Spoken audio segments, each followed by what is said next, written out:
Lideri i opozitës hungareze Peter Magyar e bazoi fushatën e tij për zgjedhjet e 12 prillit, pikërisht në një raport krejt tjetër të Budapestit me Brukselin, madje duke premtuar edhe zhbllokimin e një fondi prej 17 miliardë eurosh që Komisioni Evropian i ka bllokuar qeverisë Orban për shkak të qëndrimeve të kësaj të fundit në raport me Ukrainën. Referuar disa sondazheve, Magyar duket i favorizuar për të fituar zgjedhjet e së dielës, por edhe nëse ai fiton, negociatat për zhbllokimin e 17 miliardë eurove fonde të Bashkimit Evropian nuk do të jenë të lehta. Gjatë fushatës Magyar premtoi se do të çlirojë shpejt fondet e BE-s, të cilat janë bllokuar për shkak të prapambetjes demokratike në Hungari. Kjo do t'i mundsonte atij të rivendos marrëdhëniet e Budapestit me BE-n pas viteve të tensioneve mes Orban dhe Brukselit. TISA do t'i sjellë në shtëpi fondet e BE-s. Për t'i zhbllokuar, ne do të kemi një plan të përfunduar të rimëkëmbjes deri në fund të gushtit. Do diskutojmë me partnerët evropian mënyrën më të mirë për ta realizuar këtë, edhe në dritën e rezultateve të zgjedhjeve dhe situatës që do të gjejmë pas Fideszit në qeveri,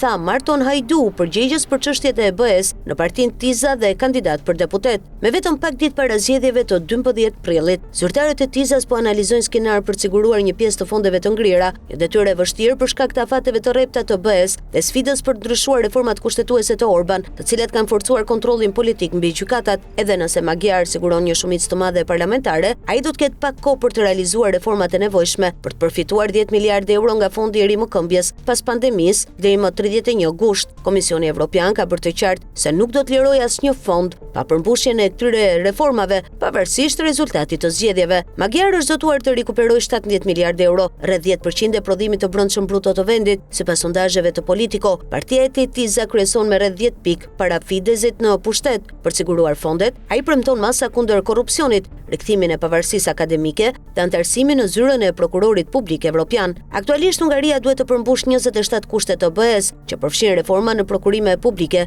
pavarësinë e gjyqësorit dhe lirinë akademike. Sipas një raporti të vitit 2025 nga organizatat e shoqërisë civile, 17 kushte janë përmbushur plotësisht, 9 pjesërisht dhe 1 mbetet i paplotësuar. Një reformë gjyqësore në vitin 2023 bëri që BE të zhbllokojë më parë 10 miliardë euro. Zyrtarët e komisionit vlerësojnë se këto kushte mund të përmbushen shpejt nëse ekziston vullneti politik. Megjithatë, një pengesë e madhe është nevoja për shumicë prej 2/3 në parlament për disa reforma dhe për zëvendësimin e zyrtarëve të afërt me Orban. Presidenti hungarez Tamás Sullyok mund të vonojë ligjet ose t'i dërgojë në gjykatën kushtetuese. Ekspertët sugjerojnë se bashkëpunimi institucional mund të varet nga forca e shumicës së Magyar pas zgjedhjeve. Përveç përmbushjes së kushteve, qeveria duhet të zbatojë edhe reforma të detajuara në tranzicionin klimatik dhe digjital për të përfituar plotësisht fondet. Një pjesë e fondeve mund të rikuperohet përmes zgjedhjes së afateve, ndërsa 7 miliardë euro të tjera nga fondet rajonale mund të përdoren deri në vitin 2028. Magyar ka premtuar një marrëdhënie pragmatike me Brukselin dhe presidentet e Komisionit Evropian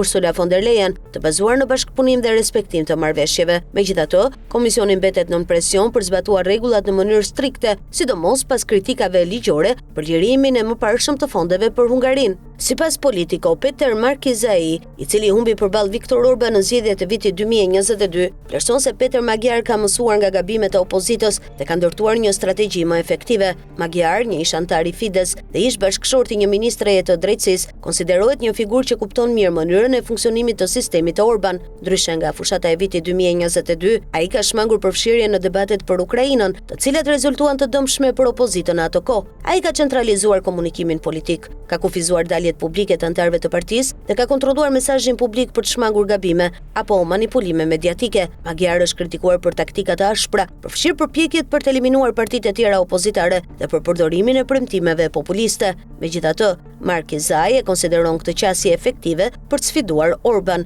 Një tjetër mësim kyç ishte shmangja e koalicioneve të gjera opozitare, të cilat dështuan në vitin 2022. Në vend të kësaj, Magyar ka synuar të bashkojë opozitën në një lëvizje të vetme. Sistemi zgjedhor hungarez favorizon partitë e mëdha, gjë që e bën këtë strategji më të përshtatshme. Magyar ka ushtruar presion ndaj partive të tjera që të tërhiqen nga gara, duke argumentuar se përçarja ndihmon Orban të qëndrojë në pushtet. Megjithatë, kjo qasje ka shkaktuar tensione dhe akuza për presion dhe ngacmime ndaj kundërshtarëve. Pavarësisht rezervave, Markizai shprehet se shpreson që Magyar të fitojë zgjedhjet dhe të sjellë ndryshim politik në vend.